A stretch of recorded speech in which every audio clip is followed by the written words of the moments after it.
We welcome you to another edition of Snap the Pigskin. Hello, everybody. This is the first time you guys are seeing my face, and this is the first time you're hearing my voice and also seeing my face. Yes. Snap the Pigskin is now on YouTube. We are back. We took kind of a bit of a hiatus, little break. Wasn't really much NFL news to talk about, but now the NFL is back. Training camps are beginning once again. And boy, oh boy, I cannot wait to start talking about the NFL and the training camps because from here on out, the NFL goes all the way to February. We have football nonstop, 24/7, 365. And joining me in this journey of the NFL is my man, Kedrick Stumbris, who is from Scotty Sixpack and now is going to be our new co-host on this wonderful show. Sam Gemini left to go do other endeavors. He's got his new podcast, Puckworms, or not new podcast. He's got his new podcast, Lynx Worms, his golf podcast, and his hockey podcast as well, Puckworms. And so we wish Sam the best. But now, Kedrick, you got big shoes to fill, my man. You got to fill the role of one Sam Gemini. Never a possible task to fill the shoes of Sam Gemini, but we'll do our best here.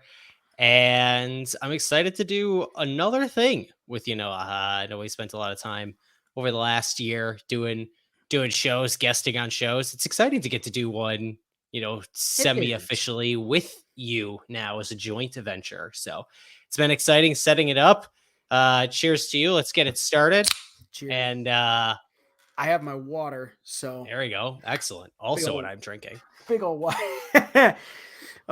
Big old water jug. Let's do it. I know Sam was on the last show before he left said some very hurtful things about if I were to come in. But I think we'll try our very best to limit Packers talk on this. Of course, we're gonna do some, but we'll try to stop him from ripping his hair out. Obviously. I mean, and we also do have some Packers talk today, so sorry to Sam for if you're listening to this episode. We're going to have Packers talk because there is actually some Packers news that we have to talk about. So let's get right into it. Contract extensions and contract holdouts. While training camp has started, there are some players that signed contract extensions before going into camp. There are also some players who are holding out and waiting for a contract extension to go into camp and try to get that bag. A few players that are on the list, Brandon Ayuk right now, he's asking to be traded. Trent Williams just today also asked to be traded as well. You look at on the other side of people who've got extensions. Christian Darrisaw from the Vikings just got an extension. Kenny Clark got an extension. I think it's his second extension, I believe, that he got paid, which is very huge. Rare third contract for the Green Bay Packers. So a rare third contract for him, but there are some big ones that are holding out for big deals. Brandon Ayuk is not coming to camp until he gets a new deal. It doesn't look like it's going to happen, but there's a trade. We saw this before with San Francisco when they had Deebo Samuel. Hassan Reddick for the Jets. He's trying to get paid $28 million a year, guaranteed. CeeDee Lamb looking for a new deal as well. And so how big of a deal is that going to be? There's a lot to go on with that. And then back to Trent Williams. Trent Williams has 3 years left on his contract, but does not have any guaranteed money left on his contract. So the 49ers have a potential out with his contract because there's no guaranteed money. So looking at all of this here, what's the biggest one that stands out from you in terms of the contract situation? And we'll start with the holdouts because there's a couple big holdouts. The newest one being CeeDee Lamb, and that's a big one. Yeah, I do think the biggest story, though, is what's all brewing in San Francisco, though.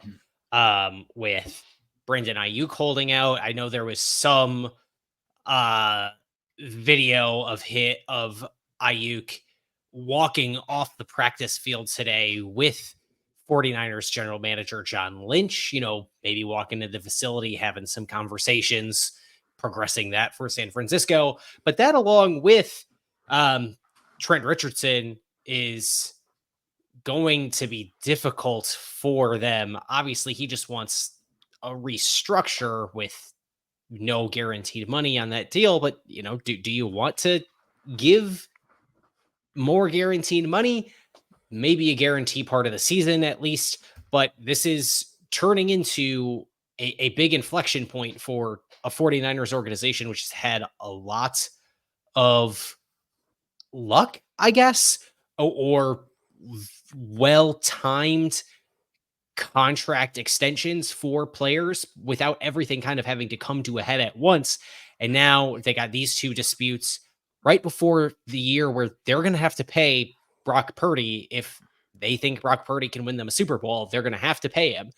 And that's going to be a costly contract. I know we're going to get into quarterback contracts a little bit later in the show, but all of that kind of brewing at once right now for the 49ers, I think is really tough for them, and maybe not something they were expecting. But I know they were at least having conversations with Ayuk earlier in the offseason.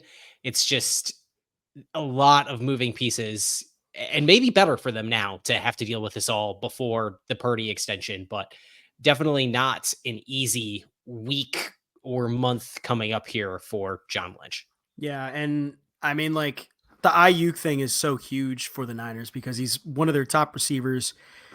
It does get very interesting when you think about it. I mean, I don't think that there's a possibility that they let someone go. It just doesn't happen. Maybe they trade somebody. I mean, Trent Williams, there's a possibility you could trade Trent Williams if it does get dicey, because that Brock Purdy contract you said is coming up here. And if it does get to a point where, like, they have to start putting all their chips into Brock Purdy, someone's going to have to go. Yeah, I just don't know how much trade value a Trent Williams has. Like, what are you going to get in return for a 36-year-old tackle, right? Who's like fine. I shouldn't say that. Trent Williams is good. Oh, But bro. but but he's a 36-year-old tackle, Yeah. right? I don't know what his trade value is necessarily, especially given that somebody else is going to have to give him a deal. I think the 49ers probably find a way to put the Trent Williams situation to bed, give him some more guaranteed money on that deal. I think there's a restructure coming, and that's just what makes the most sense for them. I think the Brandon Ayuk thing is the more difficult part there to deal with. And, wide receiver is going to wide receiver. They love to make drama. Yeah. Oh my goodness. Like, there's no, like, this is now becoming a position where they're making all the headlines are such divas. I mean, you look at some of the wide receivers making news, besides Ayuk, Jordan Addison just got arrested. And then obviously CeeDee Lamb not showing up for camp. That's a big one. And for Dallas, like, Dallas right now is in a situation where it's kind of a make or break year for the Cowboys, because they right now do not have a solid plan for what the future holds for Dak Prescott, for Micah Parsons, and for CeeDee Lamb moving forward. And Jerry Jones said they were going to go all in free agency. They really have not done that this year. They haven't been as aggressive in free agency as Jerry Jones said that they were going to be. They don't have the cap space to do it. Like, I mean, what does that even he mean? says they're going to go all in. It's like, Yeah. I mean, come on. If you're going all in, then show me that Jerry you're going to gonna go all Jerry. in. Yeah. Jerry gonna Jerry is all that is. But it's tough. It is interesting with what the Cowboys are going to do here. Yeah. So my girlfriend's father is like the hopefully she doesn't listen to this, is like the most bombastic, annoying Cowboys fan on the planet. And every time I have a conversation with him about the Dallas Cowboys, I feel my brain cells dying. But He does recognize, the last time I had a conversation with him about it, yeah, he and I agreed on something that I think is very clear and obvious about the direction of the Dallas Cowboys right now, which is that if you do not believe in Dak Prescott, and if you think they are reaching an inflection point with like these players that either you need to pay or move on, the problem is that Cowboys don't have a ton of depth behind these key positions. At wide receiver, don't have a ton of depth behind Micah Parsons. Obviously, there isn't another quarterback waiting in the wings there. If you're going to part ways with a couple of these folks, you are advocating for a full on rebuild, which is not necessarily the worst thing if you don't think that this current core can compete for a Super Bowl. But if you don't think this current core can compete for a Super Bowl, why do you retain Mike McCarthy? Also, though, Jerry Jones, this is kind of the same thing with Oregon on the college football side and Phil Knight, right? Like Oregon is putting all of its chips in the basket because they want to win a national title before Phil Knight dies. Dallas Cowboys want to win a Super Bowl before Jerry Jones kicks the bucket. This is not a world in which Jerry Jones is going to have the I guess introspection to be able to say, no, we will rebuild. And that was the point that me and my potential future father-in-law agreed on, which is like, yeah, maybe it would be in the best interest of the Cowboys. I'm not sure either way to go and do the rebuild, but Jerry's never going to do the rebuild. That's not Jerry. And he should. Yeah, He should. I'm not necessarily opposed on its face. I don't necessarily think that's a terrible idea, but Jerry will never do it. So I don't think we should even necessarily entertain that as an option because Jerry Jones isn't going to do it. Like, I mean, they should think about it because they won't though. But yeah, and that's the thing. They won't even think about it. They won't even think about it. And it's gonna collapse the team so badly. Like they like right now, like if you were to choose who would you pick, like do you pick or let me phrase that. If you were to choose who you were to pick to pay to give it a monster extension, I think a lot of the times it would be, well, you pay Dak Prescott. You rarely pay a wide receiver that much money. Defensively, I mean, you could pay a pass rusher all that money, but then you lose out the opportunity of trying to get that quarterback for the future. And Dallas, by some luck, got that quarterback for their future in the 4th round in Dak Prescott. So if they lose Dak, I mean, they're in a tough situation where they're going to have to start over at the quarterback position. But also, too, looking at CeeDee Lamb, like CeeDee Lamb last year was one of the best receivers in all of the NFL last year. I mean, was one of the top receivers in receptions, receiving yards, receiving touchdowns, broke Cowboys records in receptions, receiving yards, and receiving touchdowns last year. And it's one of those things where you look at CD and you say, I mean, he's a number 1 wide receiver, and that's very hard. It's going to be very hard if you lose a guy like that has been so reliable, that has been so decent. You don't think he's a reliable receiver? It's not that he's reliable or not. It's going to be so hard to lose a guy like that. Oh no, the Green Bay Packers, they were in shambles after they traded Devontae. Oh no. Oh no. A year. Oh no. A year. A year. Oh no. The Kansas City Chiefs were in shambles after Tyreek went to the Dolphins. Like the quarterbacks make wide receivers. This is something that I know Sam on this is show a Sam Jamini quote. And I agree. I think we see time and time again why there are certain organizations that pay wide receivers and there are certain organizations that don't. I don't necessarily think it's the worst thing in the world if you say, okay, we, the Dallas Cowboys, need to part ways with CeeDee Lamb. I mean, or you could trade him. Do you think they could trade him? Because he's worth a 1st round pick. I'm sure there's some sucker out there who's willing to pay it, right? A Miami Dolphins will always exist somewhere. That would like its shiny new race car. I mean, also too, like we've had this conversation before. Not many teams have kind of won the wide receiver trade in terms of trying to get an ass, trying to get a big haul, like a 1st round pick. It's only happened probably 1 or 2 times. and Yeah, it's only panned out one or two it's times. really only the Packers for Devontae. Like Yeah, every other deal has kind of I guess the Tyreek deal wasn't terrible, but like every other deal has kind of been meh compared to the real blockbuster that the Devontae deal was. yeah, and it's Dallas is in a tough pickle this year, man. They could, I mean, they still could be the favorites to win one of the favorites to win the NFC East, but it's gonna depend on it's gonna depend on a lot of things this year. I mean, Well, I know we still have some more Dallas Cowboys conversation. Why don't we circle back to it a yeah, little bit after our next topic here? yeah, and which is great to transition into this because while we go from contract holdouts, we go to contract extensions. There are a couple quarterbacks, a couple other players that got contract extensions. Kenny Clark, Christian Darrisaw, the two that I mentioned earlier before, got contract extensions. They got the bag. Trevor Lawrence also got the bag as well. Holy cow.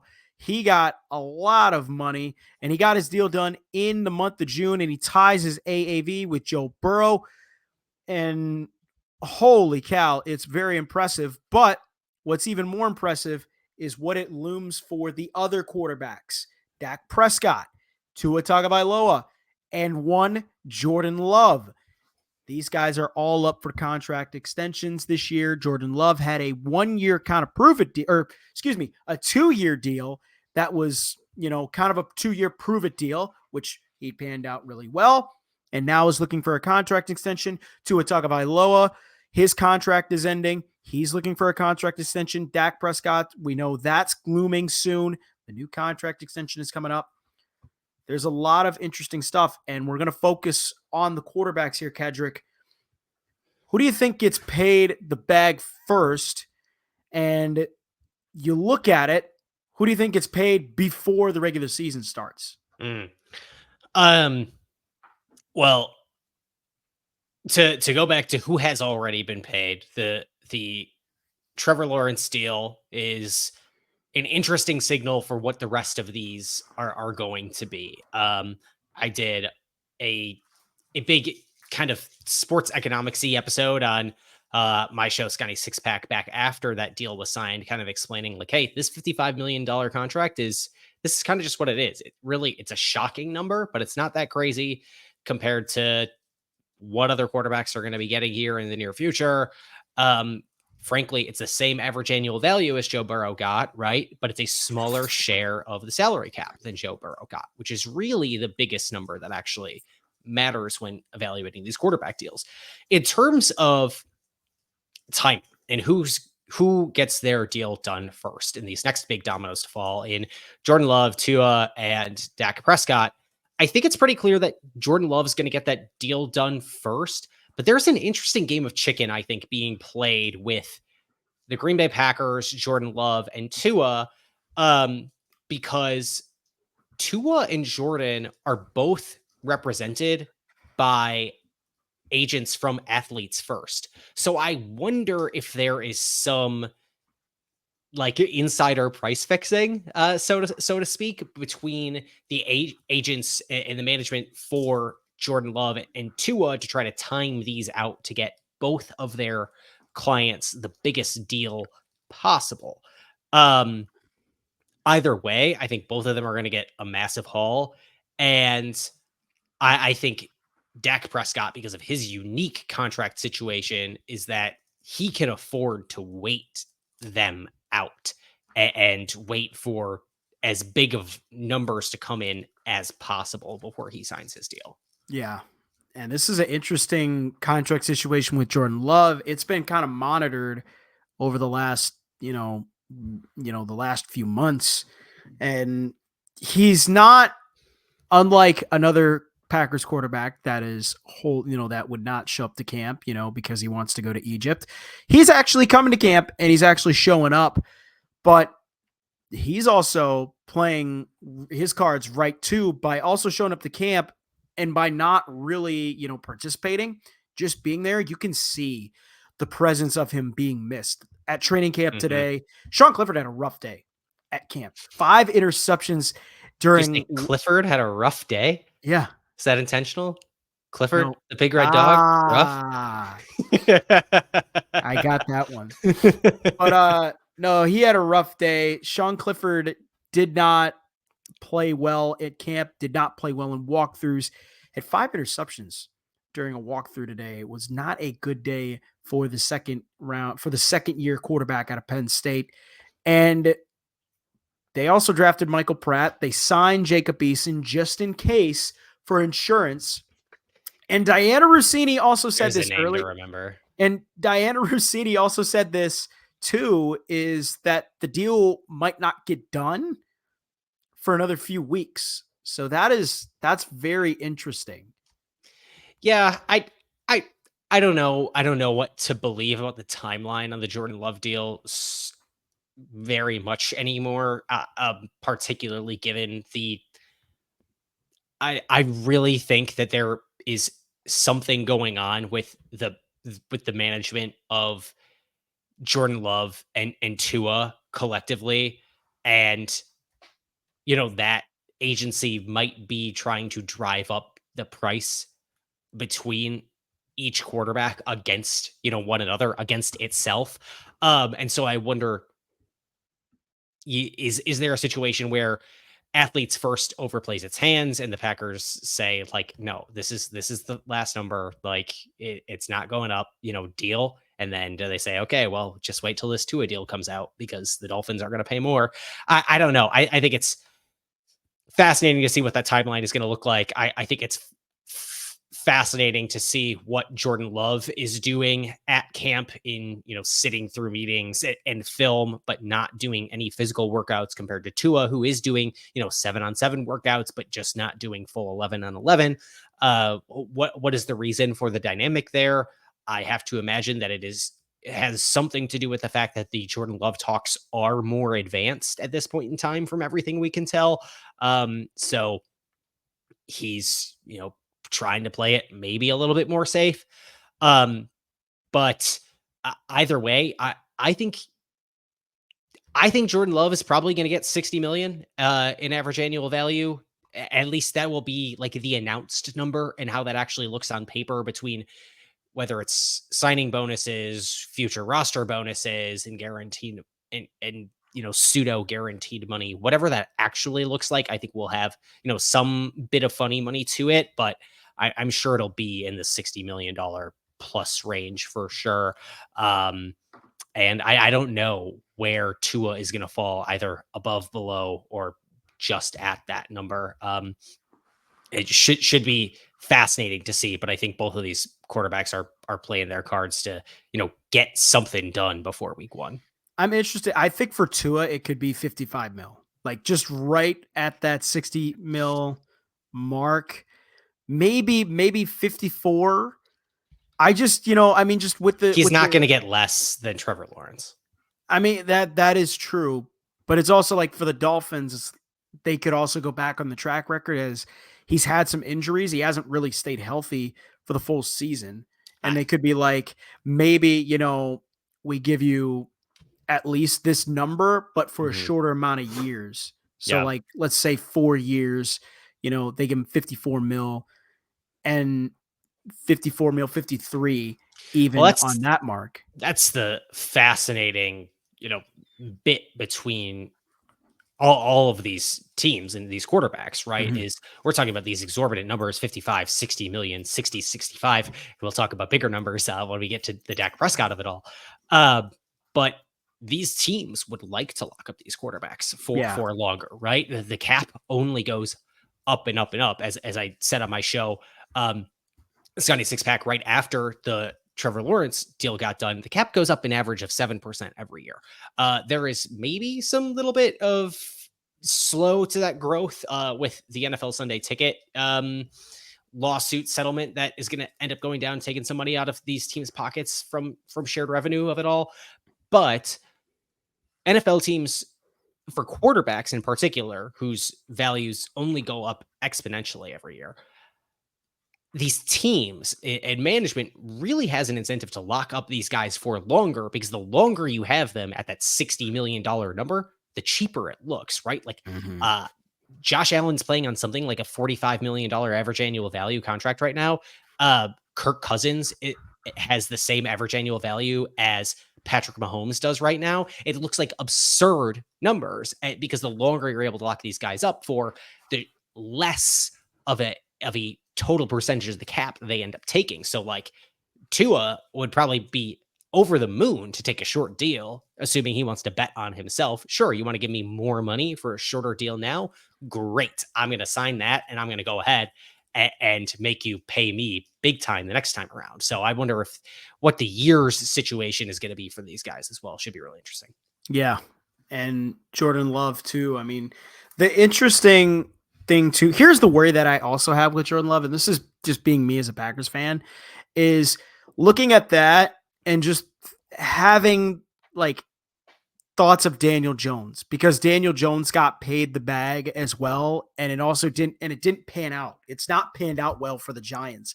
And that's the only concern I have, is if Green Bay overpays for Love and he has a rough year this year, then it looks like a really bad deal and they could be really screwed in that situation. That's the only thing that I have on that deal. I don't know. The Daniel Jones contract really doesn't look that bad in hindsight now that the cap has exploded up again and fully recovered from the shrinking of the cap that happened after the pandemic in 2020.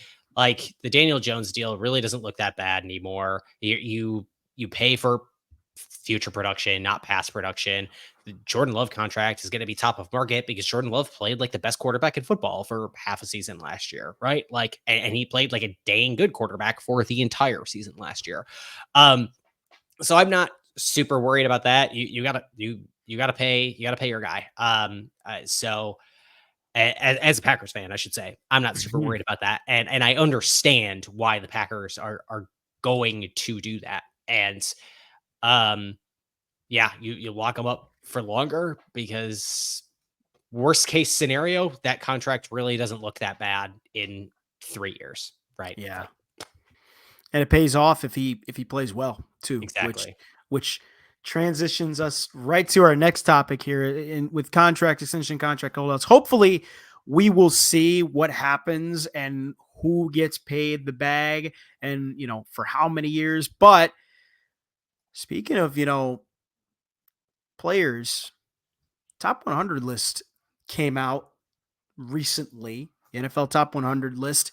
It's made by the players for the players. So what the NFL does every year is they have, this show, the NFL top 100 players list from each season. The players will write down 100, players on their list that they think had a very, deserve to be on that list, and they'll calculate those numbers to who all makes the list.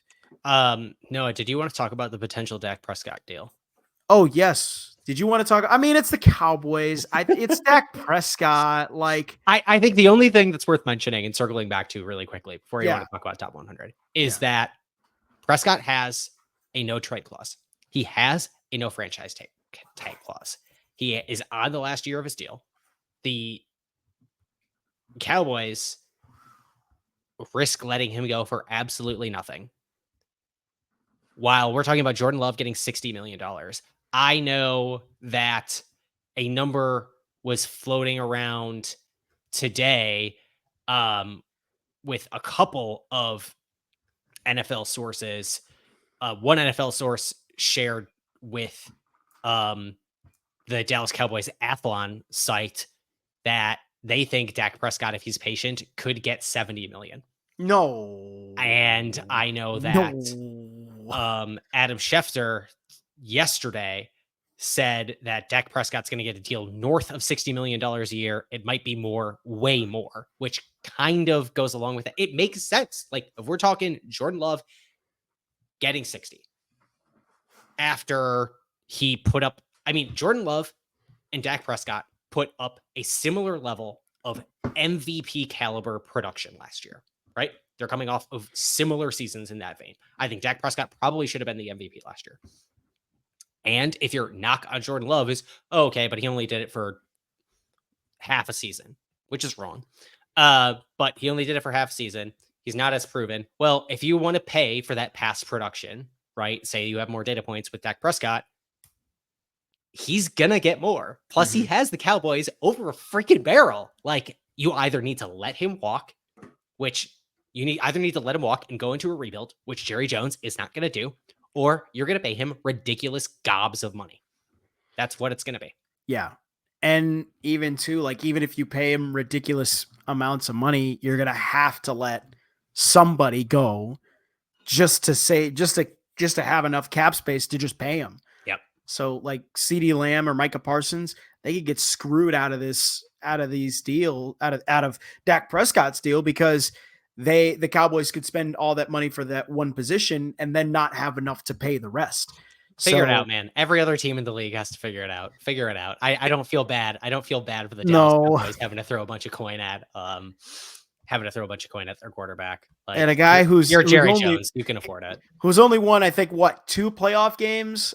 That's the same amount as Tony Romo. So just take that with a grain of salt, Dallas. Just take that with a grain of salt. If there ain't any Cowboys fans listening or watching this great program, take that with a grain of salt. I mean, why you gotta do Chrissy like that right now, man? Well, because the Cowboys. Well, I keep forgetting Chrissy's a Cowboys fan. She's got the weirdest stuff for sports because she's a Cowboys fan, a Magic fan, and then I have you have like guys like David, who's also part of the student section. He's like a Bruins fan, but then he's an Oklahoma City Thunder fan, and it's just and it's weird, and then you have our girlfriends, and then it's like I don't even know what sports Eileen is into. So whatever I tell her to be a fan. She mostly just likes cheering for the Packers because it pisses off her dad, which is which is great for me. See, my girlfriend's the opposite. Tegan's the opposite of that. She will root for the team that I hate the most, which is the 49ers and the Vikings, because she's from Minnesota and her family likes the 49ers. So yeah, you really know how to pick them, man. Yeah. I mean, hey, it's potential wife in the future here, so we're gonna stay on the good side on this. All right, on to the NFL top 100. Anyways, the NFL top 100 players list just came out this week. They're starting to count down all the players from 100 to 1. What the players list is, and I started to talk about this, was the NFL top 100 players list. It basically is a list where all the players make a list of their top 100 players that they think deserve to be on the list. The NFL calculates all those numbers and, puts them in, and then bada bing, bada boom, you have your show. So they already came out with their list for today, at least from players 100, or excuse me, the last 2 days, players 100 to 60, at least right now. They just announced 100 to 60. They just announced 70 to 61 today. And I don't have those up right now, but the top 100 list features a few things that are very interesting. 3 quarterbacks in the bottom 100, in the bottom 50, and 1 Mr. Aaron Rodgers is down at 92, which is the lowest ranking of his career. He has never been this low ever. The only lowest he's been is, I think, in the teens, 13, 16 in the top 100 rankings. The other 2 quarterbacks, Justin Herbert and Kirk Cousins, all made the list. Kirk Cousins signed a deal with the Falcons this year. Didn't have as good of a year. Also had a season-ending injury. Same with Justin Herbert. Same with Aaron Rodgers. But some positives on this list. Sam Laporta, the rookie tight end this year for the Detroit Lions, made it on the list, and right now is the highest rookie on this list at the moment. So early thoughts on this top 100 list, Kedrick, from seeing this. I think it's very interesting that you refer to Sam Laporta as a rookie on here, because he is entering his 2nd year in the league. And that is, I think, a great segue into like my general criticism of how this list is compiled. You have criticisms. I do too. I do too. No, I just hate the process of the list entirely. Which, like, gets into more specific data points on the way that I can criticize, but it's akin to the MLB All-Star Game ballot where the players also vote on that for, the reserve spots, and the players that get picked are just like guys that guys know are in the league and are ostensibly good. Joe Schmoes, basically. And well, not to get political about it, but because there were certain Milwaukee Brewers who I felt should have been selected over players who, don't actually play the positions that they were selected to in the All-Star game. Mm-hmm. And the players list is kind of like, what on earth is Rashawn Gary doing, if anything, putting any kind of thought into this NFL top 100 list ever? What on earth is Rasheed Walker doing? What on earth is Patrick Mahomes doing, thinking about this list for even a second? They are not. They're sitting around thinking about guys that they know over the past year. Not to mention that it's not really a top 100 players list. It's a mostly top 100 players production from last season, because you can see when you look at actual players, just like, oh, they were hurt for a few games and they tumble like 40 spots, despite the fact that when they were playing, they were fine. What was it? Justin Herbert tumbled like 43 spots this year. He's fine. He's good. He just was injured and has to suffer through playing for the Los Angeles Chargers. Like, what are you talking about? He's ranked 75th after being ranked 43 spots higher a year ago. It's nonsense. The way that recency bias just like kills this list. Not to mention players voting on this is silly. I don't care what players think are the best players in the league. I totally agree with you. I mean, especially when it gets to like the top 20 and the top 10, like the top 10 is the same every year. Like do you see that? Like if you pay attention Well, it's to the the same, list, like who's the one wide receiver who had a great year last yeah, year? Like I it's always, guarantee I guarantee what we're going to see 0 Green Bay Packers wide receivers on this list. And you know why? Because like they didn't have anybody have a standout season because they were all too busy being like pretty good.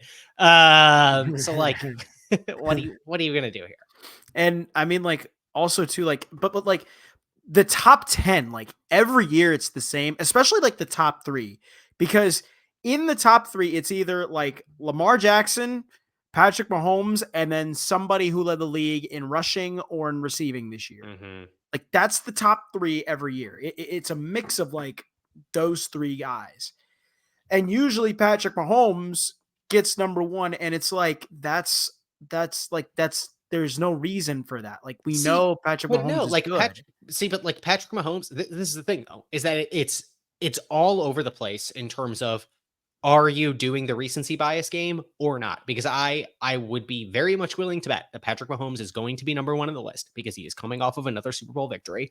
Although last year during the regular season, he wasn't playing like the best quarterback in football. He is the best quarterback on the planet, but he was not playing like it last year. It was something of Lamar Jackson, Dak Prescott at certain points in time, Jordan Love. But Patrick Mahomes is going to be number 1 with this list. He should be number 1 on this list. However, because Justin Herbert didn't play a lot last year, he had to fall 43 spots. So like we give the recency bias to Justin Herbert, but we don't give the recency bias against Patrick Mahomes because whatever reasons. And I get it. That's comparing apples to oranges, but it's just silly and just is whatever. It's fun. It's good show fodder as we wait for training camp to come up into more exciting days. Yeah. And the top 50 list right now is coming up. The top 50 list is coming up pretty soon. And as a Packers fan, I'm kind of hyped because Jordan Love, still his name hasn't popped up yet. They've had clips of him on Twitter that have shown up of him. He potentially could make a huge rise this year. And that's where, hey, his name's starting to get thrown out there. Kenny Clark, Aaron Jones, their names potentially could make the list as well for Packers. For Bears players, Aaron Jones is not a Green Bay Packer. Yeah, anymore. He's a Vikings player, which yucky. But The next quarterback, Yucky. yeah, That's what Yucky, you're going with? Yucky, Yucky, yucky. Yucky Bucky. I meant to say Yucky Bucky. Yucky Bucky. How is that any better? I don't know. It's just it's the top 100. Oh goodness. So, yeah, this has been a fun show. Okay, give me not Jordan Love. Give me a couple of players that you are really interested to see. Players that have not been in the top 61 in the bottom 61. Was that no the bottom 40? Tell me players that you are excited to see where they are going to land in the top 60. I'm curious, and we talked about this off air before we came on here. CJ Stroud. Yeah. I'm curious to see where CJ Stroud ends up because phenomenal rookie year, phenomenal, rookie season. I believe he won offensive rookie of the year. Mm-hmm. Did he not? Yeah. So I'm curious if he's going to either be in the 50s or if he's going to be really high up and he's going to be in the 30s. Yeah, and that's the thing is he's getting so much praise. I really wonder how much that translates on the player side. How much player side respect they give him. I guess I am a little bit interested to see what the difference is in the media praise that CJ Stroud has gotten versus what kind of praise from his peers he is also going to get. I think that will be really interesting. I'm also really interested to see where some of these like New York Jets like young defensive standouts are going to land. Like where is Sauce Gardner going And to be, Garrett for Wilson. example? Yeah, I think I am interested in what that will look like. Or I'm curious where Allen Lazard's going to land, man. Oh, that's crazy. Or Randall Cobb, or Tim Boyle. Man, we got to get Tim Boyle in here. I'm curious where Zach Wilson's going to end up. Randall Cobb would definitely make a bottom 100 NFL players. The ghost of Randall Cobb. Well, he's made the top 100 list a couple times. Yeah, but also now he's a skeleton. Yeah. Have we seen Will Anderson Jr. pop up now that we're speaking about some of these Houston Texans rookies? I don't think he's popped up on this list. Yeah, so that's really fascinating to see. And I get it. They were both rookies of the year on their respective sides of the ball. So that'll be really interesting to see where those two players land in kind of conjunction with one another for the Houston Texans. I'm going to throw another name out here too. Jahmyr Gibbs. Jahmyr Gibbs might be up pretty high on the list for rookies this year. Yeah. Well, and just to bring it back to a conversation earlier in the show, right? We have not seen a Jordan Love. We have not seen Dak Prescott. We have not seen a Tua. We have seen Trevor Lawrence buried, down at 94th, right? For all the conversation about, Tua, you don't think that he deserves, more than the 55 that Trevor Lawrence got. Well, Trevor Lawrence got 55. I didn't even notice that. And he's on the list at 94, right? Like Tua is going to get big money. He is, regardless of your concerns with injuries, his concussion history, whatever, he is widely perceived as a much better player than Trevor Lawrence is, and will be paid, in accordance with that view. Mm-hmm. The sad thing is those Trevor Lawrence is on the Jaguars. I have to give Jaguar slander. This is part of our show. You can't do that. Doug Peterson, man. You can't do that to Doug Peterson. Well, he threw a game away. He legitimately threw an NFL game away. That is true. Just to get fired. I mean, there's nothing else you could say about Doug Peterson. And they had a late season collapse last year. I mean, Jaguars be Jaguar. No. But maybe I'll get a Packers 18 jersey. Or wait, I already have a Randall Cobb jersey. Yeah, maybe I'll put Peterson over that instead. Oh, that's right, because that was his number. Correct. Yes.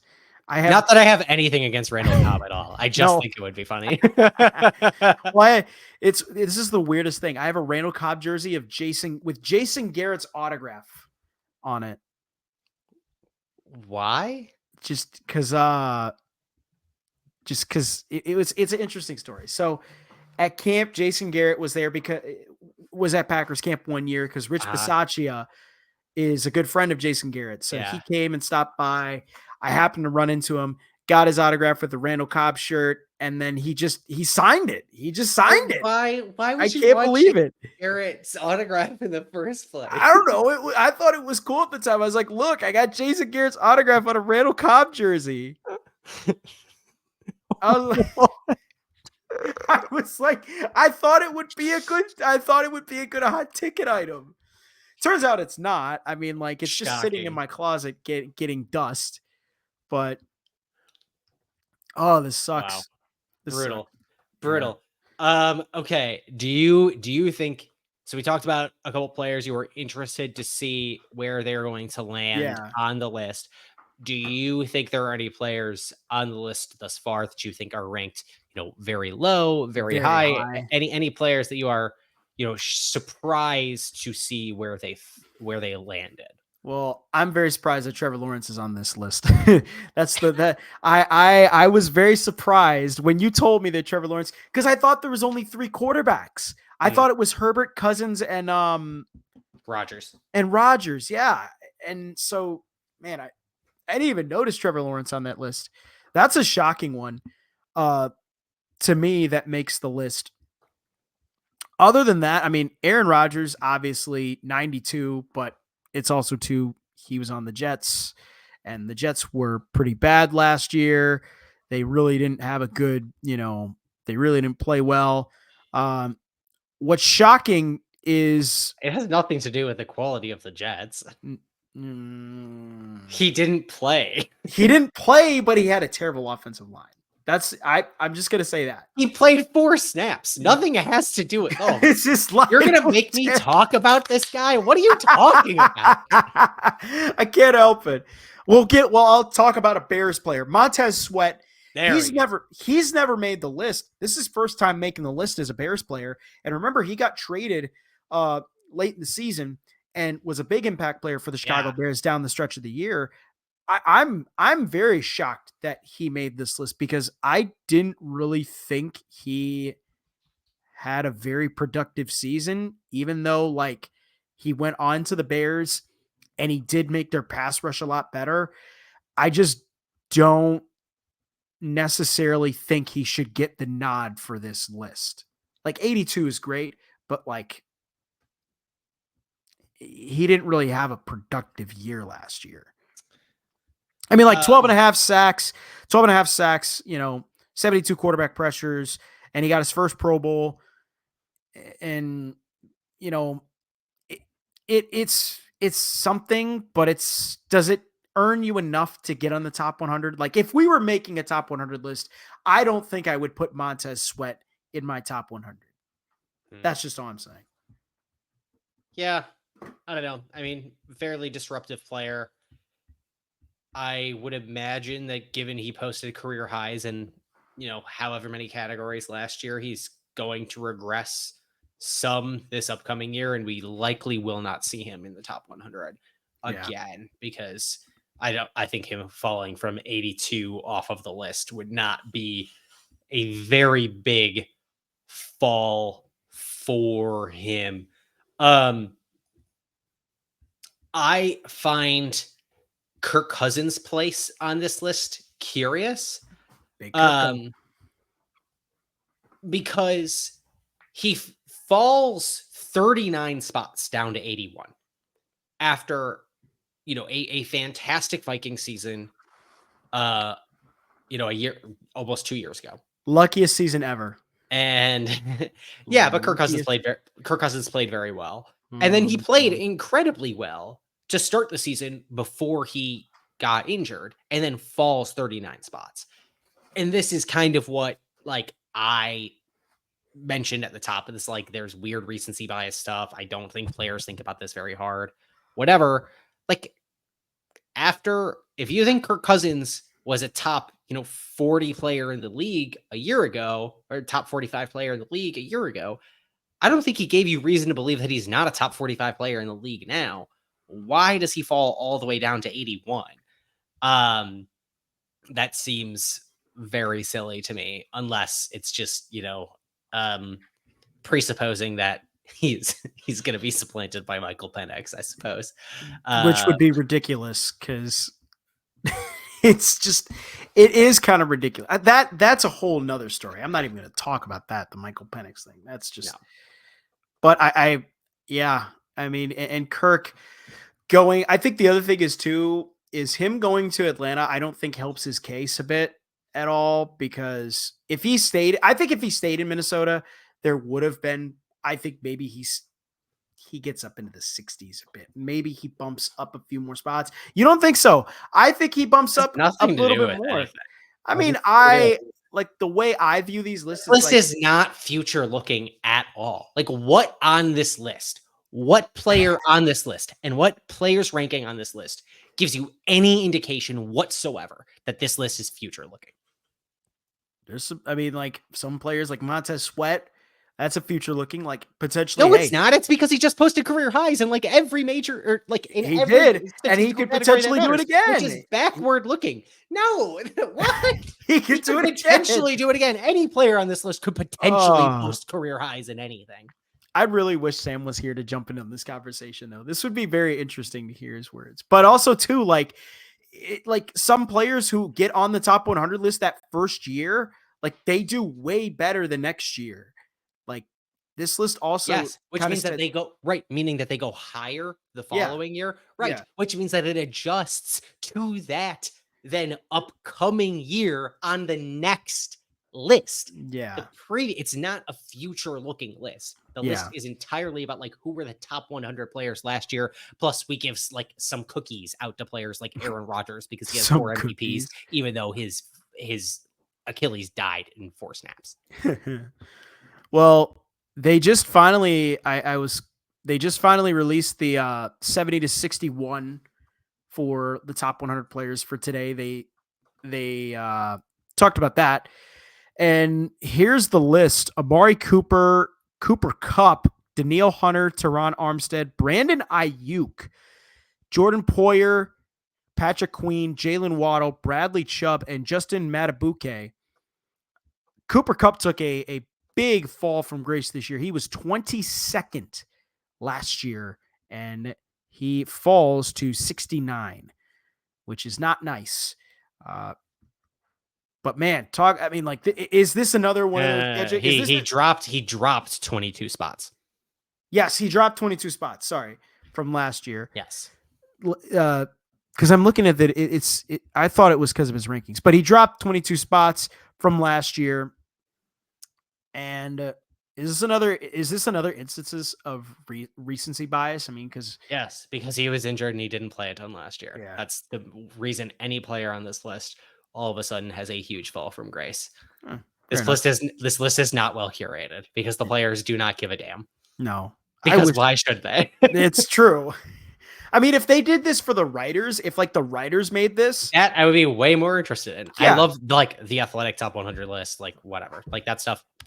We'll do. Sign up for it. Yep. Love it.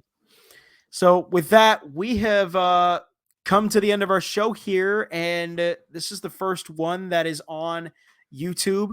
We have a YouTube channel coming out. We're going to drop this episode. You guys can go follow it. Please give a like and a subscribe to this episode. And also please give a like and subscribe to Kedrick's podcast, the Scotty Six Pack, because he drops some baller content. He drops some amazing content. And, you know, just all that cool stuff that he does. And also, too, I forgot to put this little banner up.